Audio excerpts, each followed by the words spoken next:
안녕하세요. 제 이름은 박선자라고 합니다. 저는 60대 후반 나이에 있지요. 옛날 옛적에 미용실을 하는 사람들은 팔자가 드세다는 말이 있었어요. 저 역시 젊은 나이에 남편 먼저 보내고 가위 한 자루에 아들 목숨을 매달아 키워왔으니 어쩌면 그 말이 아주 틀린 말은 아닌가 보다 하고 살아왔습니다. 물론 으리으리한 숍을 여러 개씩 운영하며 잘 사시는 원장님들도 많지만 제 삶은 그저 동네 미용실을 꾸려가며 하루 벌어 하루를 살아내는 팍팍한 날들의 연속이었으니까요.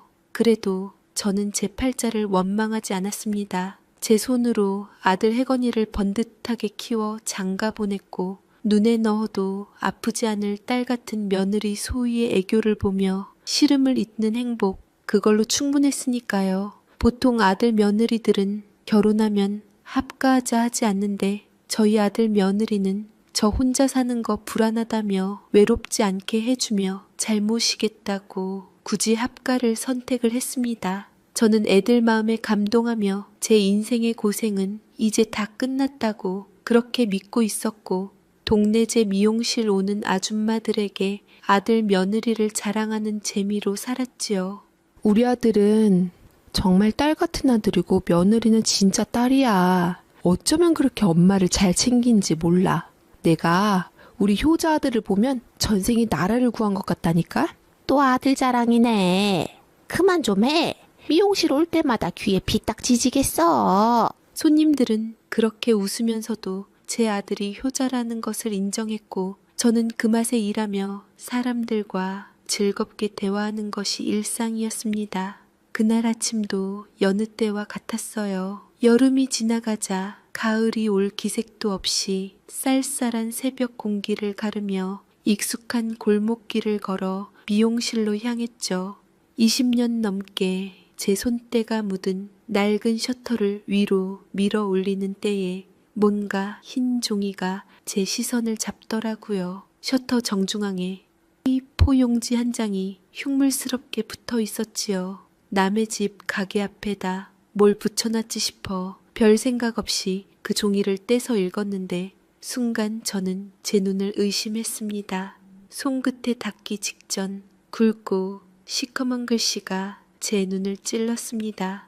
상간녀 박선자, 상간녀라니 제 이름 석자와 함께 도저히 입에 담을 수 없는 단어가 적혀 있었어요. 그 밑으로는 제 사진과 집 주소, 심지어 제 휴대폰 번호까지 버젓이 인쇄되어 있었습니다. 순간 숨이 턱 막히고 온몸에 피가 차갑게 식는 기분이었어요. 누가 이런 짓을. 머릿속이 하얗게 비어버려 아무 생각도 할 수 없었죠.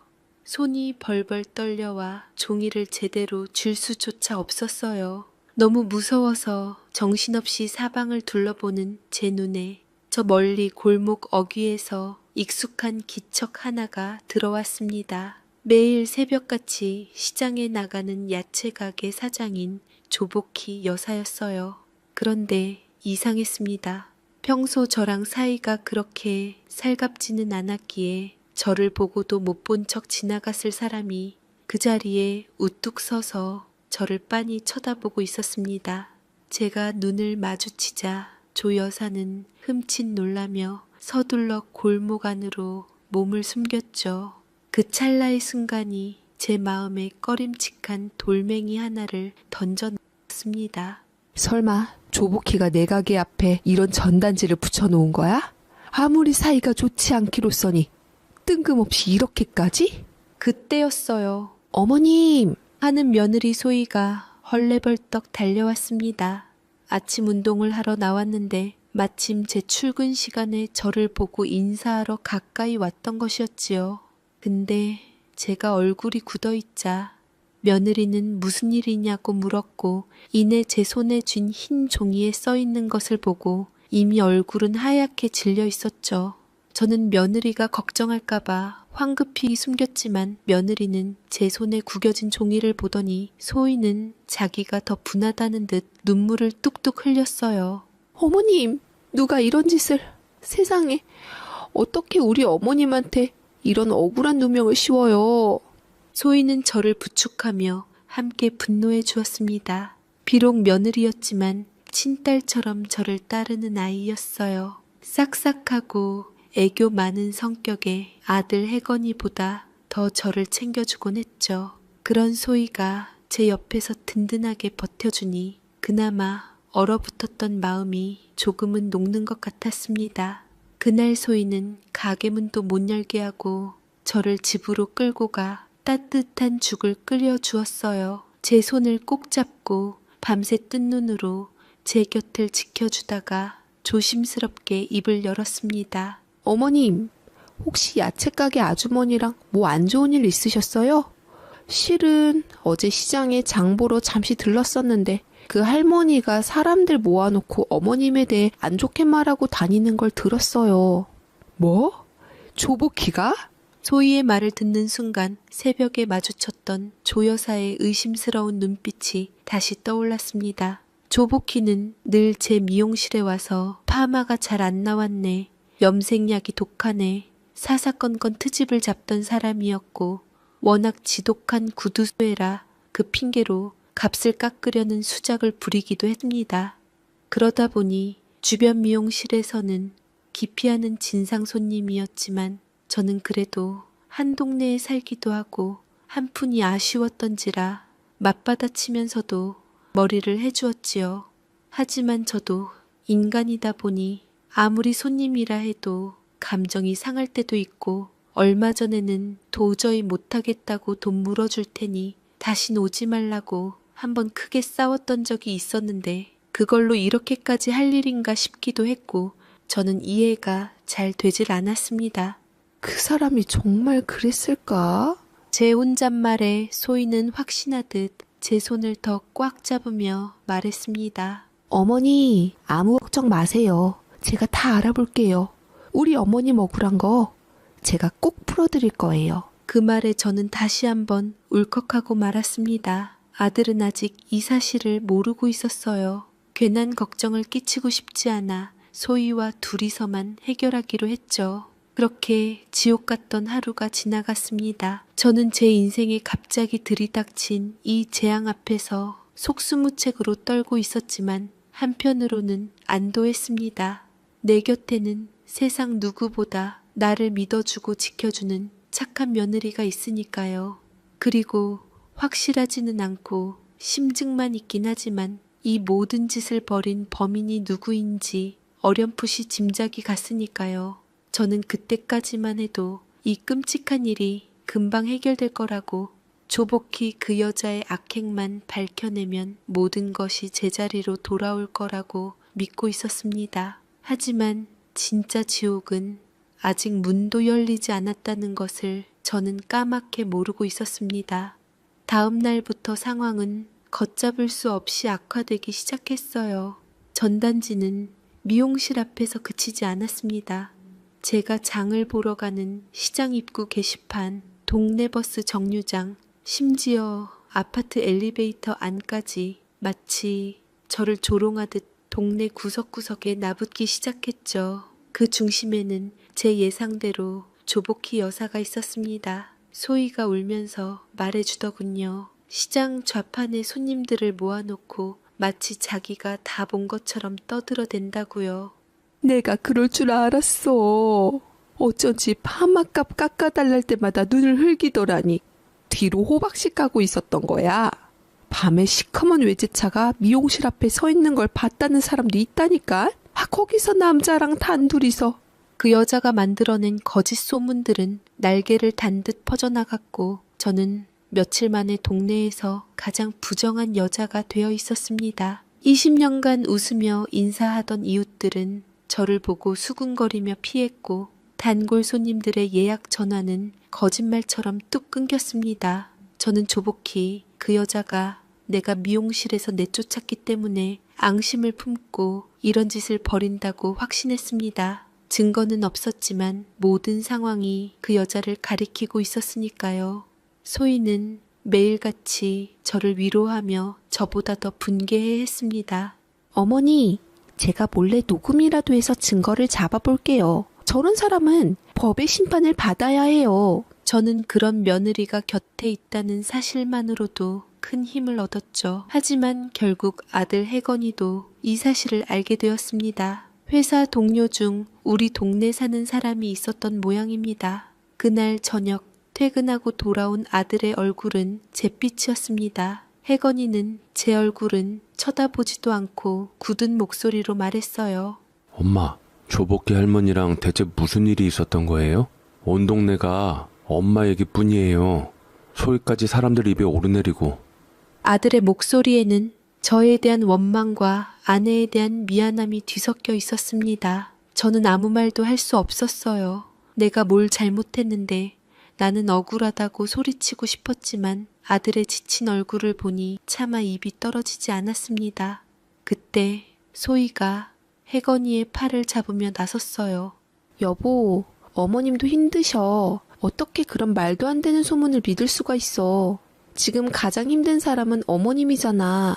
소희는 혜건이를 나무라며 제 편을 들어주었습니다. 하지만 혜건이의 마음은 이미 흔들리는 듯 보였어요. 그날 이후 아들은 저와 눈도 마주치지 않았고 집안에는 얼음장 같은 침묵만이 흘렀습니다. 제가 차린 밥상에는 수저도 들지 않았고 거실에서 마주치기라도 하면 마치 벌레를 본 듯 자리를 피했죠. 그럴 때마다 소희는 제 눈치를 살피며 혜건이의 등을 떠밀었습니다. 여보, 어머니께 왜 그래? 가서 잘못했다고 해. 하지만 혜건이는 요지부동이었어요. 오히려 그런 소희에게 사과하며 아내만 챙겼지요. 당신까지 힘들게 해서 미안해. 괜히 엄마 때문에 당신까지 휘말리게 만들고. 너 그게 무슨 소리냐? 정말 엄마가 그랬다고 생각하는 거야? 저는 아들이 저를 의심하는 것이 아니라고 애써 생각했습니다. 그저 착한 아들이 자기 때문에 아내까지 힘든 상황에 처한 것이 미안해서 저러는 것이라고요. 하지만 아들의 말에는 뼈가 있었습니다. 나는 물론 엄마를 믿지만 어쨌든 아니 땡 굴뚝에 연기 나는 법 없다고. 뭔가 엄마가 그렇게 오해받을 만한 일이 있었나 생각해봐요. 혜건이 너 엄마를 아직도 몰라? 대체 엄마를 뭘로 보고? 저는 아들이 저를 믿어주지 않았다는 사실이 더 마음이 아팠고 억울함은 극에 달했습니다. 아들도 괴로운 듯 한숨을 쉬며 방 안으로 들어갔고 저는 아들에게 더 해명을 하고 싶었지만 며느리가 말리며 일단 끊어주었습니다. 어머님, 혜건 씨는 그냥 걱정돼서 그러는 거예요. 어머님을 의심하는 게 아니라 그냥 혜건 씨도 속상해서 그러는 거니까 너무 속상해하지 마세요. 며느리의 위로에도 불구하고 저는 느낄 수 있었습니다. 저와 아들 사이에 보이지 않는 벽이 조금씩 생겨나고 있다는 것을요. 예전에는 시시콜콜한 일상까지 모두 제게 이야기하던 아들이었습니다. 하지만 이제 아들은 퇴근하면 곧장 방으로 들어가 버렸고 저와의 대화를 피했습니다. 저는 점점 더 위축되었습니다. 아들의 얼굴을 보는 것이 두려워졌고 집안에서도 제 방에만 틀어박혀 지냈습니다. 마치 죄인처럼요. 그런 저를 세상 밖으로 끌어내준 것은 소희였습니다. 소희는 매일같이 제 방문을 두드리며 저를 챙겼고 닫아둔 미용실에도 굳이 저를 데려가 함께 청소를 했습니다. 어머님, 이렇게 주저앉으시면 안 돼요. 이건 어머님 잘못이 아니잖아요. 이렇게 당하고만 있으면 조복희 할머니만 더 좋아할 거예요. 우리 같이 이겨내요. 땀을 뻘뻘 흘리며 셔터를 닦는 며느리의 뒷모습을 보는데 목구멍까지 뜨거운 것이 차올랐습니다. 그래, 이 아이 말이 맞다. 내가 여기서 무너지면 나를 믿어주는 이 아이는 뭐가 될까? 아들은 잠시 흔들리고 있지만 내 곁에는 아직 나를 믿어주는 며느리가 있지 않은가? 저는 소희의 손에서 걸레를 빼앗아 들고 함께 셔터를 닦았습니다. 그날 우리는 한참 동안 말없이 가게 앞을 청소했어요. 그것은 제 인생에 묻은 더러운 오물을 닦아내고 다시 일어서겠다는 저 자신과의 약속이었습니다. 하지만 저는 그때 미처 몰랐습니다. 제 손에 들린 걸레가 사실은 제 눈을 가리고 있는 천조각에 불과했다는 것을요. 소희의 응원에 힘입어 저는 조금씩 기운을 차리는 듯했습니다. 다시 미용실 문을 열 용기를 냈고 손님은 여전히 없었지만 텅 빈 가게라도 매일 쓸고 닦으며 제 자리를 지켰습니다. 소희는 틈만 나면 가게에 들러 제 말벗이 되어 주었습니다. 어머님, 제가 인터넷 맘카페에 우리 미용실 홍보를 올렸어요. 곧 손님들 다시 많이 오실 거예요. 저를 웃게 만들려고 애썼습니다. 그 아이의 해맑은 얼굴을 보고 있으면 이 지옥 같은 시간도 언젠가는 끝날 거라는 희망이 생기곤 했죠. 하지만 그 희망은 아주 작은 불씨에 불과했습니다. 쉬이 소문은 사그라들지 않았고 점점 악소문은 커져버려 인해 혜건이 직장에까지 소문이 나게 되었습니다. 그러다 보니 저에 대한 아들 혜건이의 냉담함은 날이 갈수록 깊어졌고 그 차가운 바람 앞에 제 희망의 불씨는 꺼져가기 일쑤였습니다. 혜건이는 이제 저를 없는 사람 취급하는 것을 넘어 제 존재 자체를 부정하는 듯했습니다. 제가 거실에 나와 있기라도 하면 아들은 말 섞기 싫은 듯 방으로 들어가 버렸고 그럴 때마다 제 심장은 바닥으로 쿵 떨어지는 것 같았죠. 소희는 그런 혜건이를 대신해 제게 사과했습니다. 어머님 죄송해요. 혜건 씨가 요즘 회사 스트레스 때문에 더 예민해서 그래요. 제가 잘 타이를게요. 며느리는 늘 제 편이었지만 이상하게도 소희가 나설수록 혜건이는 더 엇나가기만 했습니다. 엄마가 대체 행동을 어떻게 하고 다녔으면 저희 회사에까지 소문이 나냐고요. 엄마 때문에 저 부끄러워서 회사 그만두게 생겼어요. 대체 그 소문 좀 어떻게 좀 해보세요. 대체 내 소문이 어떻게 났는데 너한테 피해를 준다는 거냐? 다 늙어서 엄한 돈 많은 유부남 꼬여내가지고 이혼시키고 재산 한몫 챙기려는 소문이요. 진짜 엄마가 억울하다면 가만히 있을 것이 아니라 적극적으로 대응을 해야 하잖아요. 가만히 있으면 알아서 소문이 사그라들 거라는 것은 그야말로 제 착각이었습니다. 소문은 더 악질적이고 악의적이고 눈덩이처럼 커지고 있었고 이제 저 말고도 주변 사람들이 피해를 받으니 더 이상 가만히 있으면 안 되겠다 싶었습니다. 저는 다음 날 안 되겠다 싶어 단단히 채비한 오늘에야말로 조복희랑 크게 단판을 짓겠다.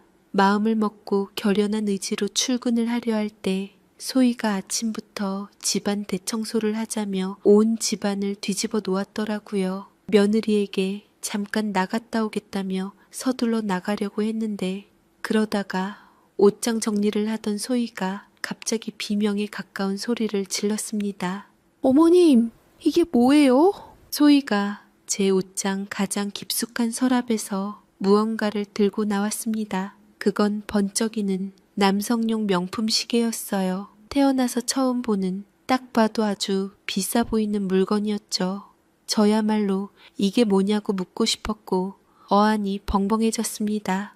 그게 왜 거기서 나와? 제 서랍에 그런 게 있을 리가 없었으니 황당해서 되물을 수밖에 없었습니다. 그때 잠깐 서류를 놓고 와서 집으로 돌아온 혜건이가 그 광경을 목격했습니다. 소희의 손에 들린 시계를 본 혜건이의 얼굴은 순식간에 굳어버렸어요. 소희는 마치 어쩔 줄 모르겠다는 듯 울먹이며 말했죠.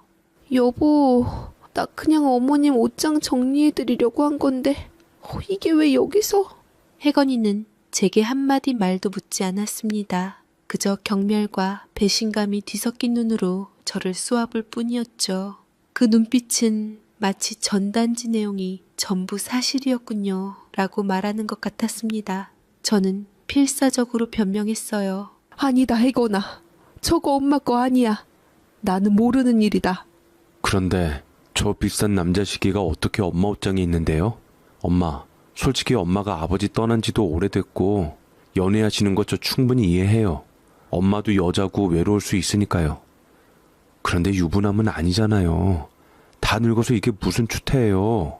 제가 회사에서 매일 얼마나 눈치 보며 곤란한지 알아요? 나도 저게 왜 내 옷장에 들어가 있는지 모른다니까 그러네. 나도 억울한 입장이라고. 그럼 남자 시계가 알아서 엄마 옷장에 제 발로 들어가게라도 했단 말씀이에요? 그게 말이 돼요? 혜건아.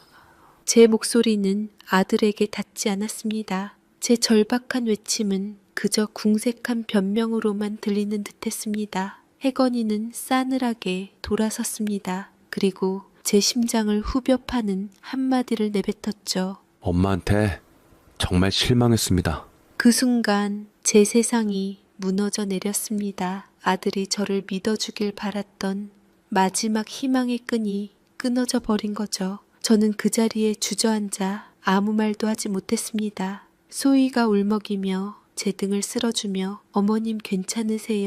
라고 속삭였지만 그 목소리조차 멀게만 느껴졌습니다. 제 머릿속은 온통 조복희 여사에 대한 증오로 들끓었습니다. 사람을 이렇게까지 망가뜨릴 수 있다니 그 여자는 악마가 틀림없었습니다. 그날 밤 저는 조복희에게 소문의 진상을 따지러 갔다가 포기하고 짐을 쌌습니다. 너무나 억울하고 기가 막혔지만 심증만으로 이대로 가봤자 조복희한테 괜히 역으로 당할 수밖에 없는 상황이었고 그걸로 인해서 일이 더 틀어지고 커질까봐 싶어 두려웠습니다. 더 이상 아들의 얼굴을 볼 자신이 없었어요. 제 존재 자체가 아들에게 상처가 된다는 생각에 견딜 수가 없었죠. 소희가 울면서 매달렸지만 저는 보찜을 들고 가방을 안고 집을 나갔습니다. 짐 가방 하나를 들고 처량하게 아파트 현관을 나섰고 마땅히 갈 곳이 없어 집을 나온 발걸음이 향한 곳은 결국 미용실이었습니다. 세상이 모두에게 등을 돌렸을 때 저에게 남은 곳은 제 피와 땀이 서린 이 작은 공간뿐이었죠. 그런데 때마침 제 뒤로 지나가던 조복희 여사와 마주쳤습니다. 그 여자는 제 행색과 짐 가방을 위아래로 훑어보더니 입꼬리를 비틀어 올리며 들릴 듯 말 듯한 목소리로 비웃음을 흘렸습니다. 꼴 좋다. 그 짐가방 딱 보니 견적 나오네. 그렇게 아들 자랑을 하더니만 그 아들한테 쫓겨나는구먼. 그 조롱 섞인 한마디는 제 마음에 비수처럼 꽂혔습니다. 범인이 아니고서야 저렇게까지 나를 괴롭힐 수는 없었습니다. 온몸이 부들부들 떨려왔습니다. 너지? 나한테 악소문을 낸 게. 뭔 소리야? 사람 잡겠네. 지가 처신 잘못하고 남의 남자나 넌 보고 다녀 난 소문을. 누구 탓을 해? 저는 빈정거리는 조복희의 말을 듣자마자 단숨에 그 여자의 머리채를 잡아버리고 싶었지만 확실한 증거를 찾기 전까지 움직이면 괜히 역으로 내가 당할 수 있겠다 싶어서 그때 꾹 눌러 참고 입술을 깨물고 경고를 날렸습니다. 너 말 조심해. 그러다가 큰일 나는 수 있어. 사람 눈에 눈물 흘리게 하면 네 눈에는 피눈물 흘리는 법이야. 참 뭐냐 너? 내가 참 기가 막힌다. 조복희는 그런저를 노려보며 제 앞가림도 못하는 주제에 누구더러 했냐며 한마디 하고 유유히 사라졌습니다. 텅 빈 미용실에 홀로 있는 내 머릿속은 온통 조복희 여사에 대한 증오와 복수심으로 가득 찼습니다. 반드시 내 손으로 저 여자가 나한테 한 짓을 다 밝혀내리라. 손에 핏줄이 보이도록 주먹을 꽉 쥐었습니다. 차가운 미용 의자에 웅크리고 앉아 밤을 지새웠습니다. 창밖으로 새벽빛이 스며들 때까지 저는 뜬 눈으로 천장만 바라보았습니다. 아들의 경멸에 찬 눈빛과 조복희 여사의 조롱 섞인 얼굴이 번갈아 떠오르며 제 속을 헤집어 놓았죠. 심장을 도려내는 듯한 고통에 가슴을 쥐어뜯었지만 눈물조차 나오지 않았습니다. 슬픔이 너무 크면 분노가 그 자리를 대신 차지하는 모양입니다. 며칠 동안 저는 미용실에서 숙식을 해결하며 폐인처럼 지냈습니다. 소희에게서는 하루에도 몇 번씩 전화가 걸려왔어요. 어머니, 어디 계세요? 제발 돌아오세요. 혜건 씨도 지금 어머님께 함부로 말씀드린 거 후회하고 있어요. 애타는 며느리의 목소리를 들을 때마다 마음이 흔들렸지만 돌아갈 수는 없었습니다. 이대로 돌아가면 저는 영원히 부정한 어미로 낙인 찍힌 채 살아야 할 테니까요. 제 머릿속은 온통 조복희 여사를 향한 복수심으로 가득 찼습니다. 그 여자의 죄를 밝혀내지 못하면 저는 아무것도 되찾을 수 없었습니다. 저는 결심했습니다. 경찰도 아들도 믿을 수 없다면 내 손으로 직접 증거를 찾아내리라고. 그날부터 저의 헛된 추적이 시작되었습니다. 저는 매일 새벽 조복희 여사가 시장에 나가기 전부터 그 여자의 가게 앞에서 잠복했습니다. 혹시나 전단지를 인쇄한 영수증이라도 버리지 않을까 싶어 그 여자의 가게 쓰레기통을 뒤지는 것도 마다하지 않았죠. 음식물 쓰레기에 시큼한 냄새가 코를 찔렀지만 저는 아랑곳하지 않았습니다. 하지만 쓰레기통에서는 썩은 배추칩과 생선 대가리 말고는 아무것도 나오지 않았습니다. 낮에는 그림자처럼 그 여자의 뒤를 밟았습니다. 조복희 여사가 가는 곳이라면 시장이든 은행이든 동네 경로당이든 가리지 않고 쫓아다녔습니다. 혹시 공범이라도 만나는 건 아닐까, 의심스러운 통화를 하지는 않을까 귀를 쫑긋 세웠지만 그 여자의 일상은 너무나 평범했습니다. 다른 상인들과 어울려 화투를 치고 손주에게 줄 과자를 사는 모습은 그저 평범한 동네 할머니일 뿐이었죠. 며칠 동안 아무런 성과도 없자 저는 점점 초조해졌습니다. 이러다가는 아무것도 밝혀내지 못하고 시간만 흘려보낼 것 같았죠. 저는 어쩔 수 없이 별다른 증거를 찾지 못하자 다시 한번 조복희 여사랑 직접 단판을 짓기로 했습니다. 그날 오후 저는 시장 한복판에서 야채를 팔고 있는 그 여자에게 다가갔습니다. 저를 본 조 여사의 얼굴이 순간 굳어지는 것을 보며 저는 제 심증이 맞았다고 확신했습니다. 저는 다짜고짜 그 여자의 팔을 붙잡고 소리쳤습니다. 남의 인생 망쳐놓고 네 할 일 하며 살면 다냐? 내가 전에 말했지. 남의 눈에 눈물 흘리게 하면 네 눈에는 피눈물 난다고. 제 고함에 시장 사람들의 시선이 모두 우리에게로 쏠렸습니다. 조복희 여사는 당황한 듯 제 손을 뿌리치며 소리쳤습니다. 이 옆은 내가 미쳤나? 대낮부터 술 마셨어? 이게 무슨 행패야? 내가 지금 네 소문을 퍼뜨렸다는 거야? 증거 있어? 내가 그랬다는 증거 있냐고. 없는 말 지어내서 사람 잡지 말고 썩 꺼져. 그 여자의 호통에 저는 아무 말도 할 수 없었습니다. 증거. 그래요. 그렇게 찾아내느라 애썼는데도 증거가 없었습니다. 제 머릿속의 모든 확신은 그저 심증일 뿐이었죠.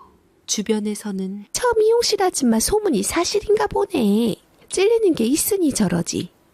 불쌍한 조씨 할머니만 잡네. 수근거리는 소리가 들려왔습니다. 저는 분하지만 별 수 없어 선방을 날리기 위해 머리채를 잡으려 했지만 주변 사람들이 조복희 여사를 감싸며 제게 따지고 들면서 저는 그 자리에서 도망치듯 빠져나올 수밖에 없었습니다. 미용실로 돌아온 저는 텅 빈 의자에 주저앉아 한참을 울었습니다. 분하고 억울해서 눈물이 멈추지 않았습니다. 모든 것이 엉망이었습니다. 복수는커녕 동네 사람들 앞에서 망신만 당하고 돌아온 제 자신이 너무나 한심하고 비참했습니다.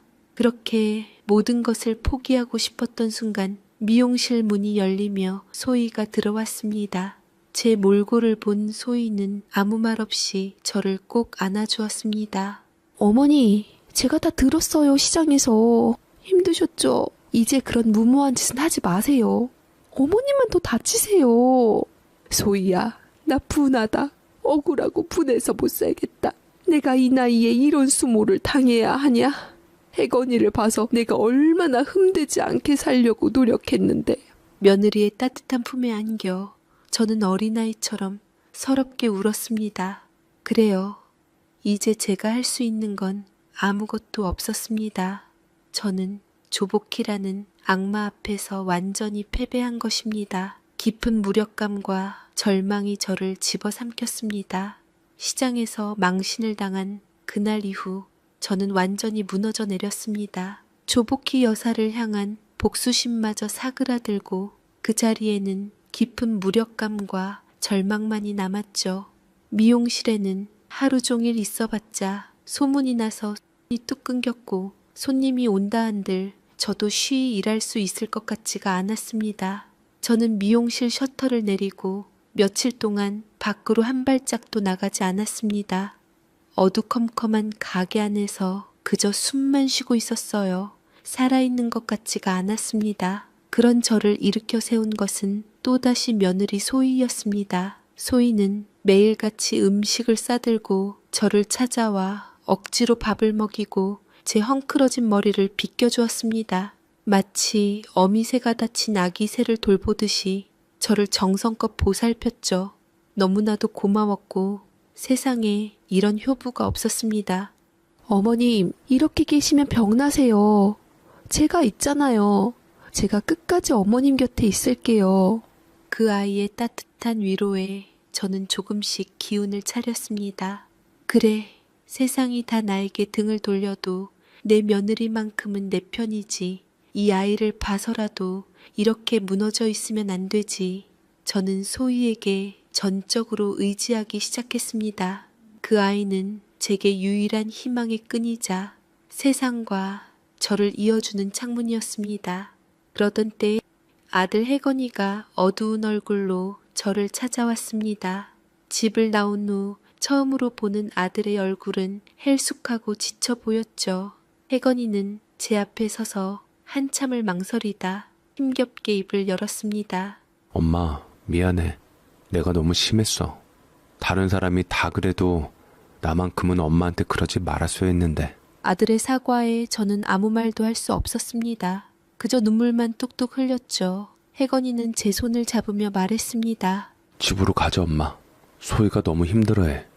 엄마 걱정에 잠도 못 자고 밥도 제대로 못 먹어. 아들의 말 속에는 저에 대한 미안함보다 아내에 대한 걱정이 더 커 보였습니다. 서운한 마음이 들었지만 저는 애써 내색하지 않았습니다. 아들이 먼저 손을 내밀어 준 것만으로도 감사했으니까요. 그때 혜건이가 무심코 한마디를 덧붙였습니다. 소희가 그러는데 엄마가 예전에 가게 때문에 사채줬다는 얘기를 혼잣말로 하는 걸 들었대. 그래서 돈 때문에 나쁜 남자 만나서 당한 거 아니냐고. 자기가 더 잘해드리지 못해서 그런 것 같다고 매일 밤 울어. 그 말을 듣는 순간 제 머릿속이 하얗게 비는 것 같았습니다.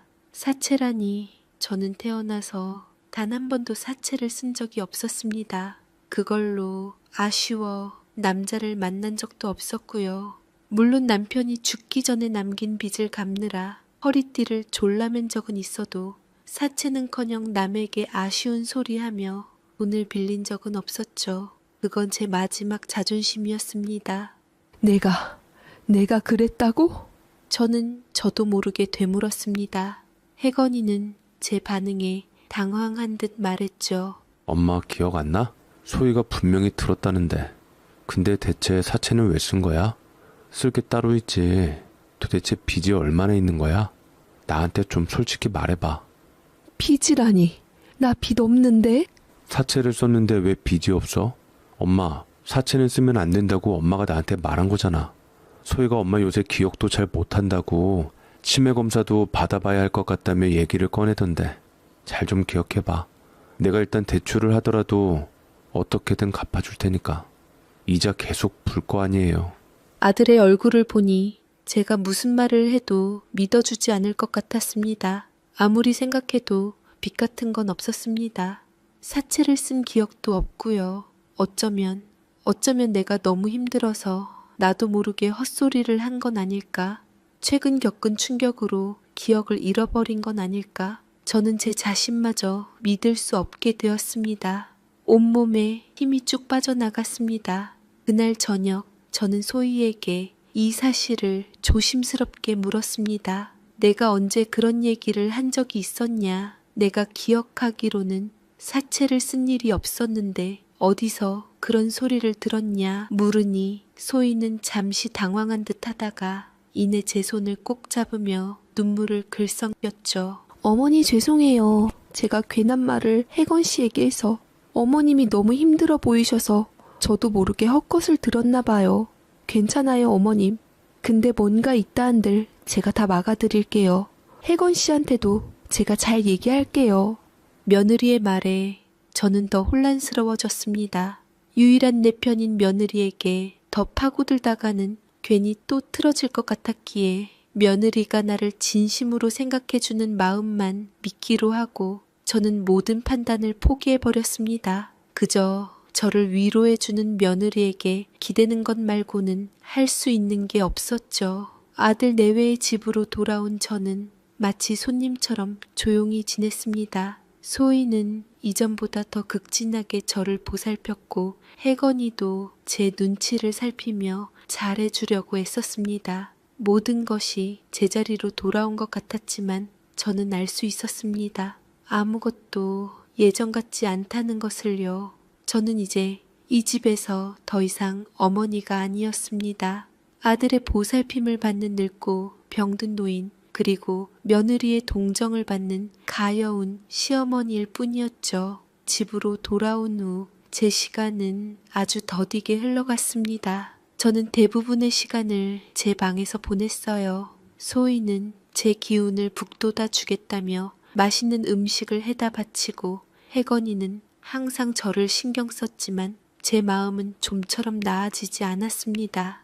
마치 물에 젖은 솜처럼 몸이 무겁고 아무것도 할 의욕이 나지 않았죠. 소희는 그런 저를 위해 집안의 모든 굳은 일을 도맡아 했습니다. 제가 방에서 나오지 않아도 실은 내색 한번 하지 않았지요. 어머님 푹 쉬세요. 제가 다 할게요. 저를 배려해 주었죠. 저는 그런 며느리에게 미안하면서도 한편으로는 고마웠습니다. 저 아이가 없었다면 저는 정말 어떻게 되었을까? 그런 생각을 하면 아찔했죠. 그러던 어느 날 오후였습니다.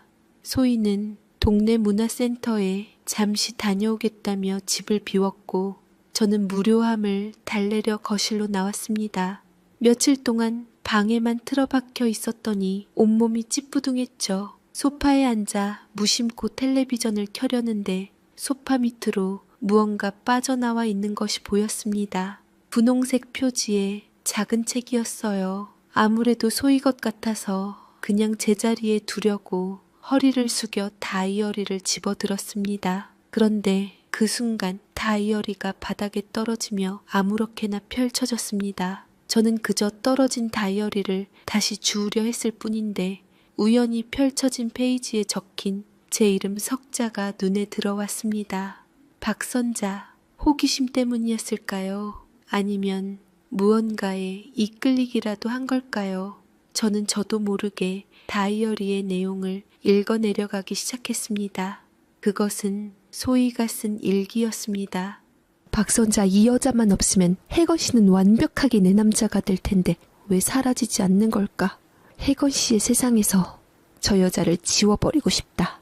순간 제 심장이 쿵하고 내려앉았습니다. 잘못 본 것이라고 생각했습니다. 하지만 아무리 눈을 비비고 다시 봐도 그 글씨는 사라지지 않았습니다. 떨리는 손으로 다음 장을 넘겼습니다. 오늘도 혜건 씨는 퇴근하자마자 박선자에게 전화를 걸었다. 나는 웃고 있었지만 속에서는 천불이 났다. 저 여자의 목소리를 들으며 웃는 혜건 씨의 표정을 볼 때마다 미쳐버릴 것 같다. 저 여자가 웃으면 나는 불행해진다. 저는 숨 쉬는 것조차 잊었습니다. 머리를 망치로 얻어맞은 듯 멍했고 온몸이 부들부들 떨리며 그야말로 배신감이 밀려 들어오기 시작했습니다. 손에 든 다이어리가 무겁게 느껴졌습니다. 천사 같던 내 며느리, 나를 위로하고 내 편이 되어 주었던 그 아이의 진짜 얼굴이 이런 것이었나. 온몸에 소름이 다 돋더라고요. 저는 그 자리에 주저앉아 다이어리를 처음부터 끝까지 읽었습니다. 그 안에는 저에 대한 섬뜩한 저주와 질투가 가득했습니다. 저는 깊은 슬픔과 배신감에 빠졌습니다. 며느리가 나를 증오한다는 사실을 알게 된 것만으로도 충분히 충격이었지만 제 머릿속은 온통 왜라는 질문으로 가득 차 있었죠. 내가 저 아이에게 대체 무슨 잘못을 했기에 아무리 기억을 되짚어봐도 저는 소희에게 상처 줄 만한 행동을 한 적이 없었습니다. 오히려 친딸 이상으로 아끼고 사랑해 주었죠. 한참을 멍하니 앉아 있는데 현관문 비밀번호 누르는 소리가 들렸습니다. 소희가 돌아온 것이었습니다. 저는 심장이 철렁 내려앉는 것을 느끼며 황급히 다이어리를 원래 있던 소파 밑으로 밀어 넣었습니다. 그리고 아무 일도 없었다는 듯 텔레비전을 켰습니다. 어머니, 나오셨네요. 좀 어떠세요? 소희가 평소와 같은 상냥한 목소리로 제게 말을 걸었습니다. 저는 차마 그 아이의 얼굴을 쳐다볼 수가 없었습니다. 심장이 미친 듯이 뛰고 손끝이 차갑게 식어갔습니다. 저는 아무렇지 않은 척 대답하기 위해 입을 열었지만 목소리가 제대로 나오지 않았습니다. 괜찮아. 제 목소리가 미세하게 떨리는 것을 소희는 눈치챘을까요? 저는 그저 텔레비전 화면만 멍하니 바라볼 뿐이었습니다. 제 등 뒤에서 저를 바라보고 있을 며느리의 시선이 마치 차가운 칼날처럼 느껴졌습니다. 저는 이제 이 집에서 한시라도 빨리 벗어나야 한다는 생각뿐이었습니다. 집은 제게 더 이상 안전한 곳이 아니었습니다. 저는 가시방석에 앉은 듯 불안했고 소희의 모든 친절이 위선으로 느껴져 숨이 막혔습니다. 그러다 문득 제 머릿속에 스치는 생각이 있었습니다. 혹시 전단지를 붙인 범인도 저는 저도 모르게 고개를 세차게 저었습니다. 아닐 거야. 아무리 그래도 사람이 어떻게 그런 짓까지. 며느리가 나를 미워하는 것과 나를 사회적으로 매장시키려 한 그 끔찍한 건 다른 문제라고 애써 선을 그었습니다. 하지만 한번 피어오른 의심은 독버섯처럼 제 마음속에서 자라나기 시작했습니다. 며칠 사이 제 얼굴이 더 안 좋아 보였는지 아들은 걱정스러운 얼굴로 제 손을 잡았습니다. 엄마, 이제 괜찮아. 내가 지켜줄게. 다시는 엄마 혼자 힘들게 안 할 거야. 오랜만에 듣는 아들의 따뜻한 말에 저는 저도 모르게 눈물이 핑 돌았습니다. 이 착한 아들이 자기 아내가 저를 얼마나 증오하는지 알게 되면 얼마나 큰 상처를 받을까.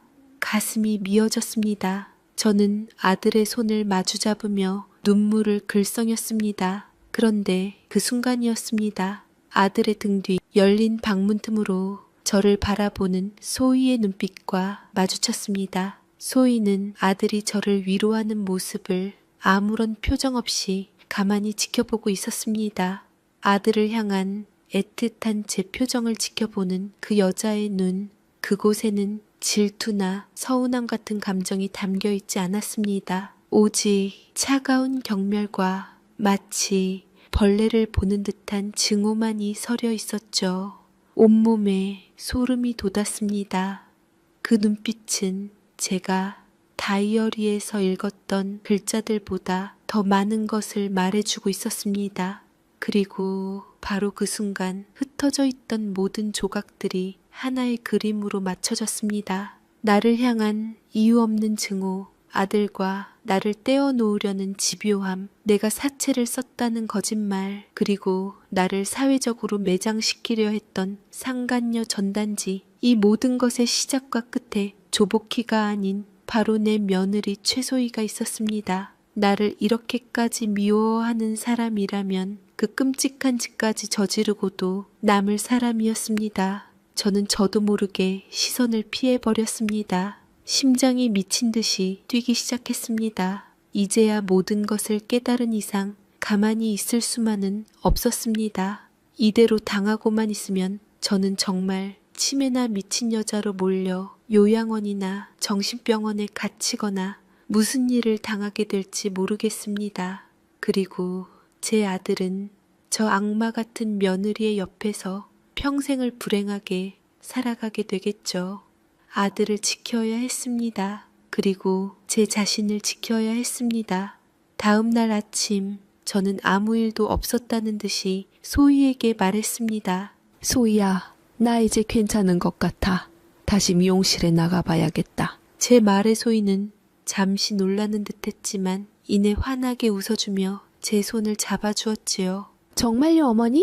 잘 생각하셨어요. 집에 막상 오시니 우울해하시는 것 같아서 걱정이었거든요. 저는 가증스럽게 저를 걱정하는 척하는 그 손을 마주 잡으며 저는 속으로 맹세했습니다. 저는 더 이상 순진한 시어머니가 아니었습니다. 제 아들과 제 인생을 지키기 위해 마음을 다잡았습니다. 저는 굳게 닫혀 있었던 미용실 문을 열고 다시 출근하기 시작했습니다. 간만에 청소도 하고 분위기를 바꿨지요. 물론 손님은 여전히 없었지만 가게 문을 여는 것만으로도 제게는 큰 의미가 있었죠. 그곳은 더 이상 도피처가 아닌 제 방역을 위한 곳이었습니다. 저는 매일 가게를 쓸고 닦으며 머릿속으로 앞으로의 계획을 세웠습니다. 소희의 가면을 벗겨낼 방법, 그리고 아들 혜건이에게 진실을 알릴 방법을 말이지요. 가장 큰 문제는 아들이었습니다. 혜건이는 이미 소희의 눈물에 완벽하게 조종당하고 있었죠. 제가 다짜고짜 소희가 모든 것을 꾸민 범인이다 라고 외쳐봤자 소희는 자기를 모함한다며 눈물을 흘릴 테고 아들은 저를 충격에 빠진 나머지 헛소리를 하는 늙은 어미로 취급할 게 뻔했습니다. 아들이 스스로 아내를 의심하게 만들어야 했습니다. 아주 작고 사소한 것이라도 완벽해 보이는 아내의 세상에 작은 틈을 만들어야만 했죠. 저는 며칠을 고민한 끝에 소희가 제게 썼던 바로 그 방법을 역이용하기로 했습니다. 거짓말로 저와 혜건이 사이를 갈라놓았듯 저 역시 그 사체 이야기로 방역의 실마리를 찾기로 한 것입니다. 그 주 주말 저는 혜건이를 미용실로 불렀습니다. 소희에게는 오랜만에 아들이랑 단둘이 얘기 좀 하고 싶다고 둘러댔죠. 소희는 잠시 경계하는 눈빛을 보였지만 이내 그럼 어머님 두 분이서 좋은 시간 보내세요 라며 상냥하게 웃어 보였습니다. 미용실에 찾아온 아들은 어색한 얼굴로 제 앞에 앉았습니다. 저는 아무렇지 않은 척 아들의 머리를 다듬어주며 아주 담담한 목소리로 입을 열었습니다. 혜건아, 엄마가 며칠 동안 곰곰이 생각해봤는데 아무래도 이상하구나. 뭐가 엄마? 그 사체 말이다. 소희가 들었다는 거. 내가 언제 어디서 그런 말을 했는지 아무리 기억을 되짚어봐도 도무지 생각이 나지를 않아. 혹시 소희가 언제 어디서 그 말을 들었다고 하더냐. 내가 정말 기억에 문제가 있는지 잘 생각해 보려고 그런다. 제 질문은 아주 평범한 질문이었습니다. 기억을 잃은 사람이 자신의 행적을 궁금해하는 지극히 당연한 물음이었죠.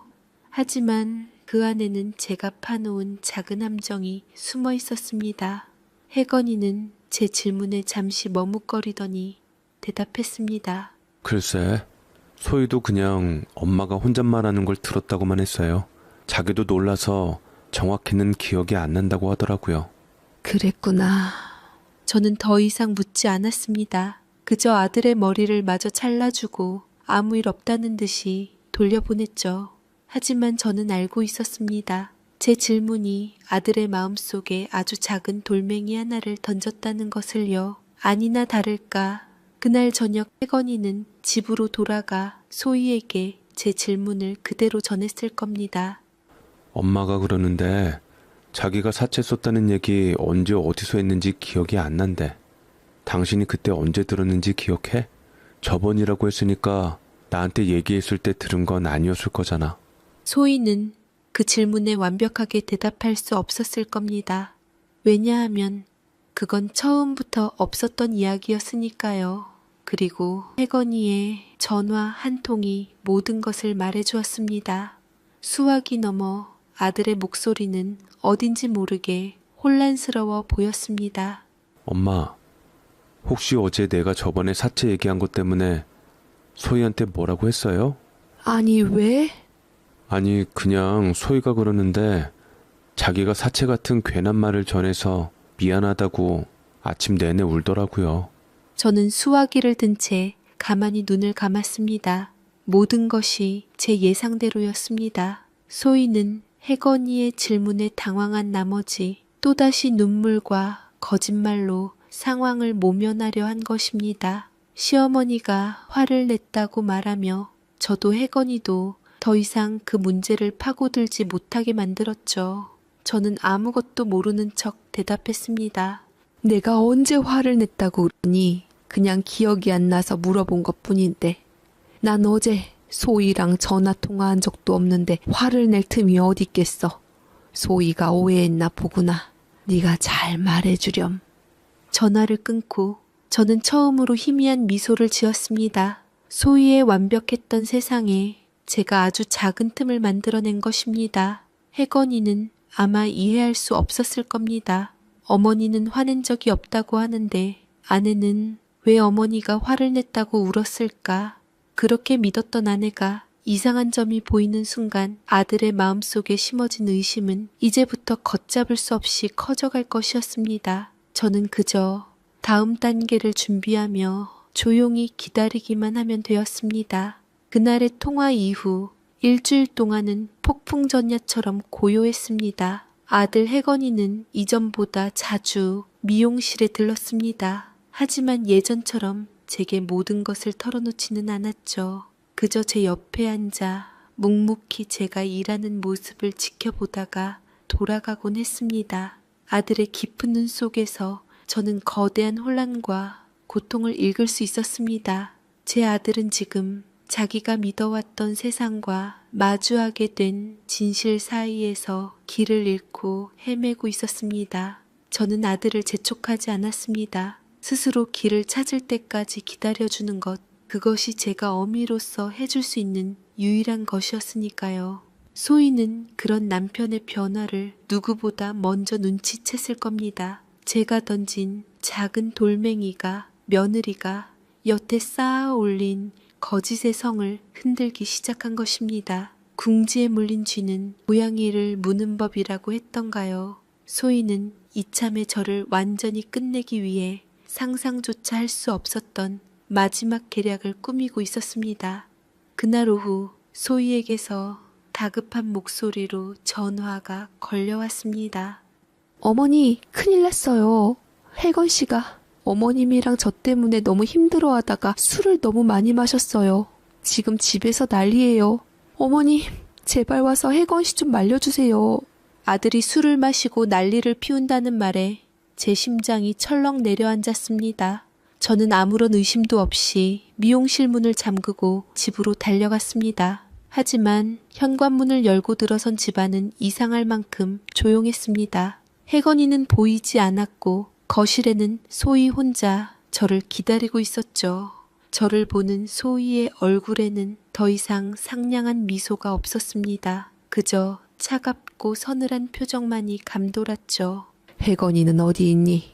제 물음에 소희는 대답 대신 싸늘하게 웃었습니다. 혜건 씨는 이제 곧 올 거예요.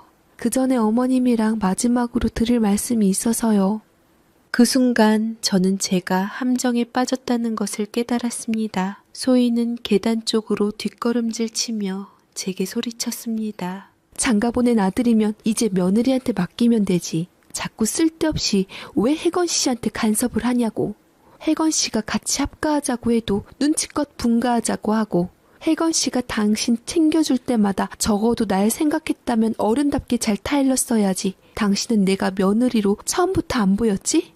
소희야, 너 그게 무슨... 그리고는 갑자기 소희는 제 쪽으로 손을 뻗으며 마치 제가 민 듯 비명을 질렀습니다. 왜 저를 밀어요? 어머님 잘못했어요. 어머님. 그렇게 영문을 알 수 없는 외침과 함께 소희는 스스로 계단 아래로 몸을 굴렸습니다. 둔탁한 소리와 함께 소희의 몸이 계단 아래로 떨어졌고 곧이어 집 밖에서 사이렌 소리가 울려 퍼졌습니다. 소희가 미리 경찰에 신고까지 해둔 것이었습니다. 모든 것이 순식간에 일어났습니다. 잠시 후 경찰과 함께 헐레벌떡 집으로 들어온 혜건이는 계단 아래에 쓰러져 신음하는 아내와 그 위에서 멍하니 서 있는 저를 번갈아 보며 말을 잇지 못했습니다. 어머님이 저를 밀었어요, 여보. 내가 다 잘못했다고 했는데. 소희는 팔에서 흐르는 피를 보여주며 눈물로 호소했습니다. 경찰은 저를 날카롭게 신문하기 시작했습니다. 저는 필사적으로 아니라고 외쳤지만 제 목소리는 그 누구에게도 닿지 않았습니다. 아들 혜건이마저 처참하게 다친 아내의 모습과 제 모습 사이에서 이성을 잃고 괴로워하고 있었죠. 제가 궁지에 몰려 모든 것을 체념하려던 바로 그 순간이었습니다. 현관문이 거칠게 열리며 조복희 여사가 들이닥쳤습니다. 뭔가 똑똑한 척은 다 하더니만 며느리는 아주 개차반으로 얻었네. 며느리가 아주 쇼를 잘하는구만. 모두의 시선이 그 여자에게 쏠렸습니다. 조복희 여사는 경찰과 해건이를 해치고 들어와 제 앞에 서서 소희를 손가락질하며 소리쳤습니다. 조복희는 경찰에게 조그만 메모리 칩을 하나 손에 쥐어주었고 이내 경찰들은 그 영상을 본 후 깜짝 놀랐습니다. 내 차를 미용실 앞에 세워둬서 블랙박스에 다 찍힌 거야. 용량이 꽉 차서 봤더니만 저 며느리가 전부터 계속 미용실 박씨 옆을 계속 맴돌더라고. 아니 아무리 미워도 어떻게 자기 시어머니를 상간녀로 몰고 남한테 뒤집어 씌운대? 내 참 기가 막혀서. 그 여자가 보여준 블랙박스 영상 속에는 놀라운 장면이 담겨 있었습니다. 소희가 새벽녘에 검은 모자를 눌러쓰고 동네에 상간녀라고 쓰여있는 전단지를 붙이는 모습이 있었지요. 저는 혹시나 싶어 집을 나가기 전 설치한 홈카메라에 들어있는 파일을 주었고 그곳에는 방금 전 혼자 계단에서 굴러떨어지는 자해 소동까지 모든 것이 생생하게 기록되어 있었습니다. 예상치 못한 결정적 증거 앞에 소희의 울음소리가 뚝 그쳤습니다. 그 여자의 얼굴에서 핏기가 사라지고 하얗게 질려갔습니다. 경찰들의 표정이 굳어지고 아들 혜건이는 그 자리에 주저앉아 무너져 내렸습니다. 가장 저를 미워하는 줄 알았던 앙숙의 외침이 지옥의 문턱에서 저를 구원한 순간이었습니다. 거실에는 무거운 침묵만이 흘렀습니다. 영상이 끝나자 소희는 아무 말도 하지 않았습니다. 그저 텅 빈 눈으로 바닥만 내려다볼 뿐이었죠. 더 이상의 눈물도 변명도 없었습니다. 그 여자의 완벽했던 연극은 가장 예상치 못한 증인 앞에서 그렇게 허무하게 막을 내렸습니다. 제일 충격을 받은 건 당연히 제 아들 혜건이었지요. 당신이 왜 엄마를, 어떻게 나를 이렇게 속일 수가 있어? 당신 뭐야? 소희는 혜건이를 참아보지 못하고 상해 및 명예훼손으로 경찰에 연행되었습니다. 그 모든 과정이 꿈처럼 느껴졌습니다. 저는 그저 멍하니 서서 제 인생을 송두리째 흔들었던 그 아이의 작아지는 뒷모습을 바라볼 뿐이었습니다. 그날 이후 저희 집에는 아주 길고 힘든 시간이 찾아왔습니다. 아들 혜건이는 식음을 전폐하고 방에만 틀어박혀 지냈습니다. 사랑했던 아내의 배신과 어머니를 오해했던 자신에 대한 죄책감이 아들을 늪처럼 끌어당기고 있었죠. 저는 그런 아들을 섣불리 위로할 수 없었습니다. 어떤 말도 지금 아들에게는 상처가 될 뿐이라는 것을 알았기 때문입니다. 그저 묵묵히 밥을 차려 아들의 방문 앞에 놓아두는 것, 그것이 제가 할 수 있는 전부였습니다. 소희는 모든 혐의를 인정했고 재판은 생각보다 싱겁게 끝났습니다. 법정에서 마주친 소희의 얼굴은 제가 알던 그 아이가 아니었습니다. 생기 넘치던 눈은 빛을 잃었고 예쁘던 얼굴은 낯설게 야위어 있었죠. 저는 그 아이를 보며 분노보다는 깊은 연민을 느꼈습니다. 대체 무엇이 저토록 예쁘고 똑똑하던 아이를 괴물로 만들었을까요? 시간이 약이라는 말은 어쩌면 맞는 말인지도 모릅니다. 계절이 두어 번 바뀌고 나자 아들은 조금씩 기운을 차리기 시작했습니다. 다시 회사에 나가기 시작했고 제 미용실에도 틈틈이 들러 말없이 가게 청소를 도와주곤 했죠. 우리는 예전처럼 많은 대화를 나누지는 않았습니다. 하지만 말없이 서로의 곁을 지켜주는 것만으로도 우리는 서로의 상처를 보듬어주고 있었습니다. 혜건이는 그리고 오랜 고민 끝에 소희와 이혼 소송을 진행하게 되었지요. 어쩔 수 없는 선택이었습니다. 그리고 저에게도 뭔가 변화가 생겼습니다. 가장 큰 변화는 조복희 여사와의 관계였습니다. 그날 이후 조 여사는 더 이상 제 미용실의 진상 손님이 아니었습니다. 그 여자는 틈만 나면 가게에 들러 오늘은 장사가 좀 되나? 라며 툭툭 말을 걸었고 싱싱한 야채라며 봉지를 툭 던져놓고 가곤 했습니다. 툴툴거리는 속에 따뜻함이 묻어있는 것에 저는 이제 피식 웃음이 나왔고 조 여사는 저한테 꼭 머리를 맡기며 절대로 가격 흥정을 하지 않았습니다. 어느 날 저는 파마를 하고 있는 조 여사에게 무심코 물었습니다. 그때 왜 나를 도와줬어? 내가 미웠잖아요. 제 물음에 조 여사는 거울 너머로 저를 빤히 쳐다보더니 피식 웃으며 말했습니다. 미운 건 미운 거고 아닌 건 아닌 거지. 그리고 자네 파마 솜씨가 동네에서 제일 나은 건 사실이잖아. 망하면 내가 머리 할 데가 없잖아. 여전히 툴툴거리는 그 여자의 말투에 저는 저도 모르게 웃음을 터뜨렸습니다. 우리는 한참 동안 말없이 서로를 보며 웃었습니다. 앙숙이었지만 결국 서로를 구원한 기묘한 인연, 어쩌면 인생이란 그런 것인지도 모르겠습니다. 몇 달 후 저는 조 여사와 함께 읍내시장에 나섰습니다. 장을 보고 돌아오는 길에 우연히 길 건너편에서 익숙한 얼굴을 보았습니다. 죗값을 치르고 나온 소희였습니다. 이전보다 더 마른 모습이었지만 표정은 의외로 평온해 보였죠.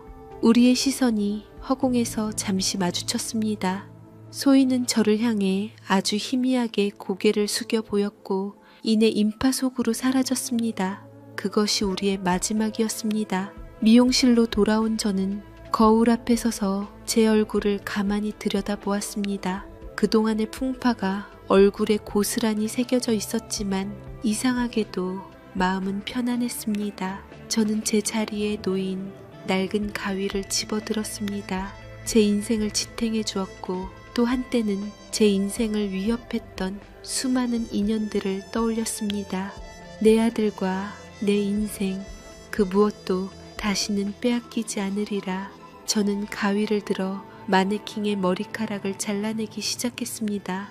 경쾌한 가위 소리가 텅 빈 미용실에 울려 퍼졌습니다. 그것은 과거의 아픔을 잘라내고 새로운 오늘을 시작하는 소리였습니다. 제 사연 읽어주셔서 감사합니다.